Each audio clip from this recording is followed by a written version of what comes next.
everyone, I'm Anya. Welcome back to my channel. So one of the things I'm really interested in, both as a reader and as a writer, is how authors can use literary devices and some of the hallmarks of literary fiction, but apply them to commercial fiction, and especially YA, I guess, because that's oftentimes in the past been considered really trashy, non-literary literature. So for my first foray into this endeavor, I'm going to be looking at Cemetery Boys by Aiden Thomas. This is the story of a Latinx trans boy, Yadriel, who tries to do a ghost summoning ceremony to prove that he's a brujo. But he accidentally summons the wrong ghost, who turns out to be really hot, and his name is Julian. And one of the things that stood out to me again and again in this book, and the thing that made me want to do a more literary analysis of it, was the way that speech, the act of speech and the act of writing, is used as a symbol. Thomas takes silence and the act of making oneself seen and heard and all of these issues which, have traditionally and, continue to be a source of pain and challenge and trauma for trans and queer people.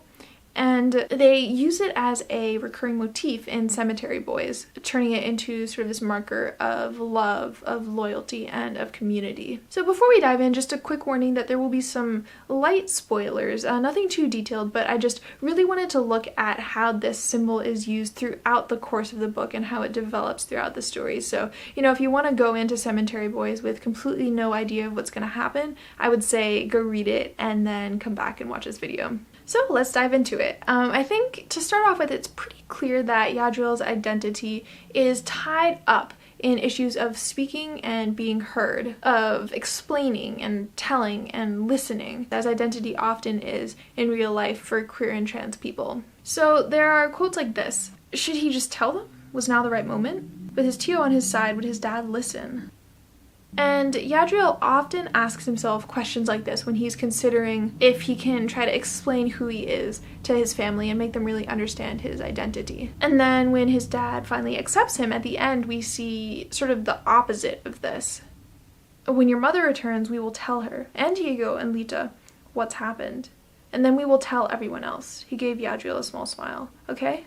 So even though Yadriel has known for himself all along that he's actually a boy, he still feels really validated by his dad's words, and then at the end of the book, by the words of a ceremony that officially acknowledge his identity as a brujo. And you can see that in this quote. "He was going to be in the Aquelarre this Dia de Muertos. He was triumphant. He was powerful. He felt ready to take on the world.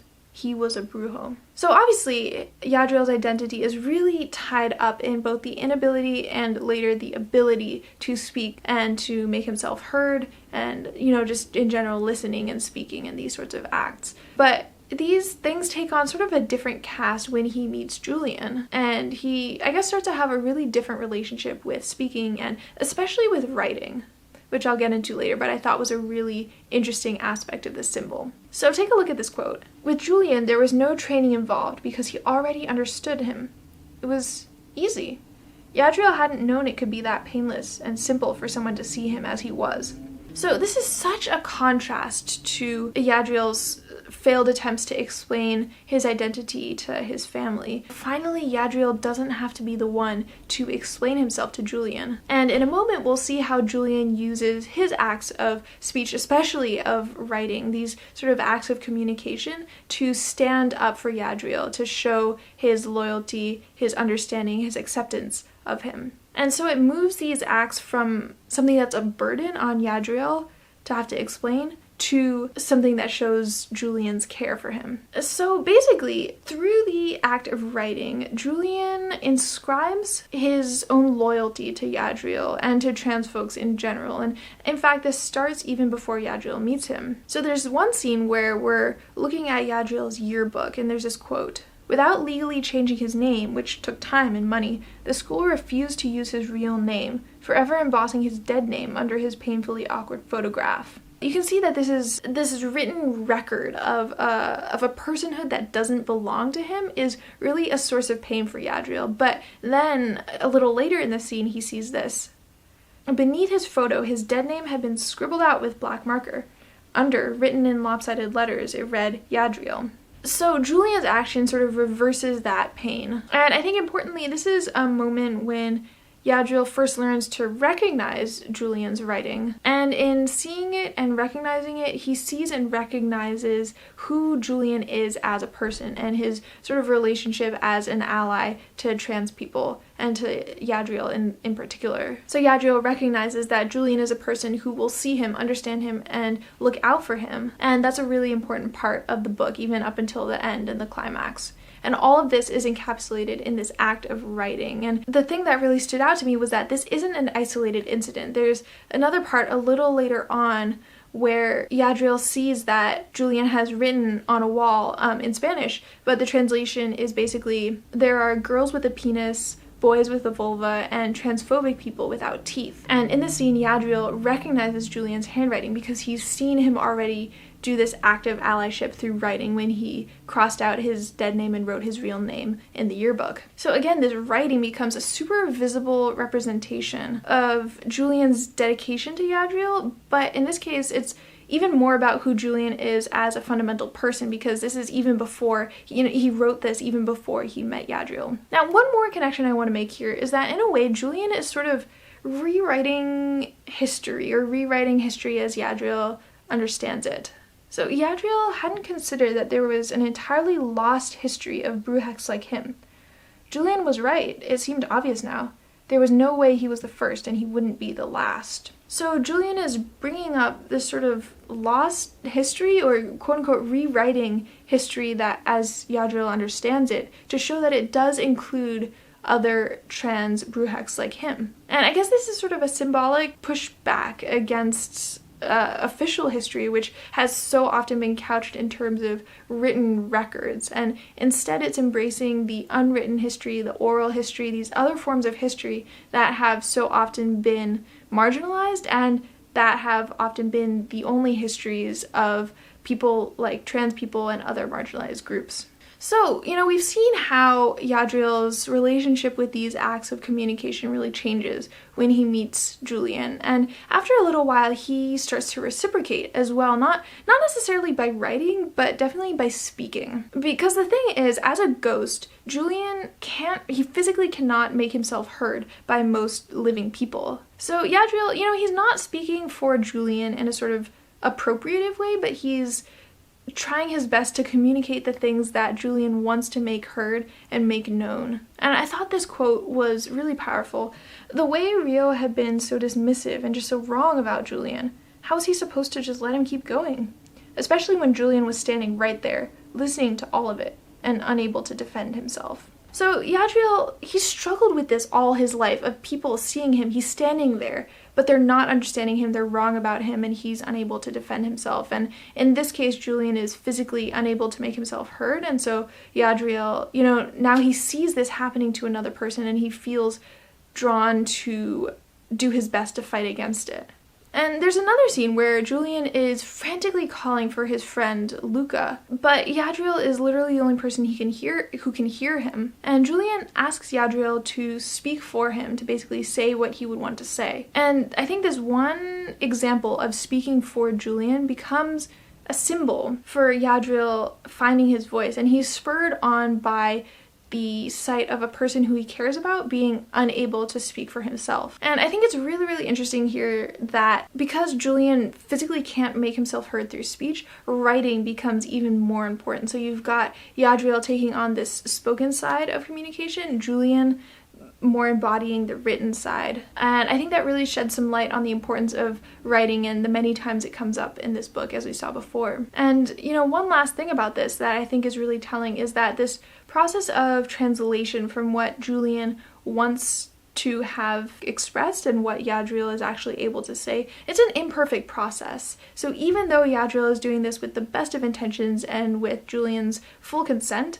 it doesn't always work out well. So for instance, Julian will say something, and as Yadriel is listening, he can't immediately say it, and so there's this awkward pause that makes listeners feel like something weird is going on. And I think this is symbolic of the sort of embryonic stage that their relationship is at. They're not quite in sync.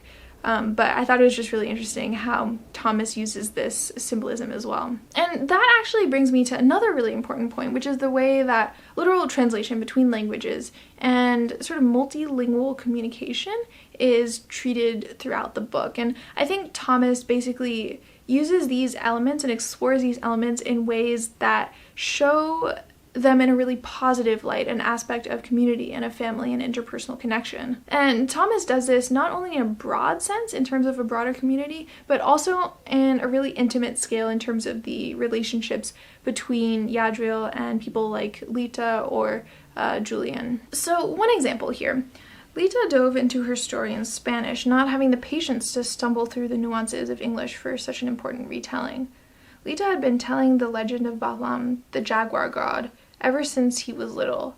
He knew the story practically by heart. So she tells this story orally, and we, as readers, we sort of assume that that's how it's been passed on. And this story is the mythological basis of the novel, and it, I guess, underlies the sort of modern trappings that Thomas has added to it, and it becomes a really important part of the plot as well. But it's not only that, it's not only this mythological foundation, it's also the foundation of Yadriel's relationship with his family, with his community of Bruhex, and with his heritage and with his childhood. All of this is symbolized through this act of storytelling, in this instance where Lita, she uses Spanish because the translation is not going to capture the full picture. Another really interesting thing here is that there's a lot of focus on different Spanish accents and how those accents convey both differences and shared identity or community. So in the case of Lady Death, who's sort of their deity, her voice was beautiful and melodic like a song,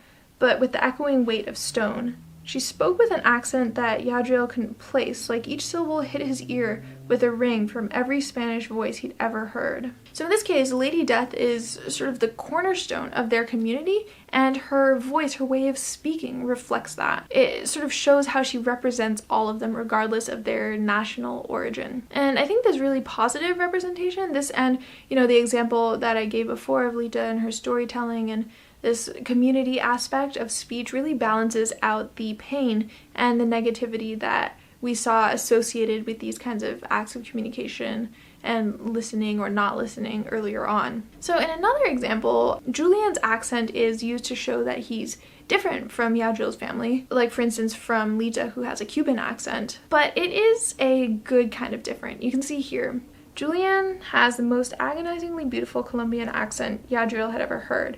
It was pure and melodic, like a song. So here we see that, there is difference within this community, but in this case it's a really positive difference. And in fact, the Spanish language and speaking Spanish is also a part of Julian's identity that he pulls away from at first because he associates it with his father, who's passed away.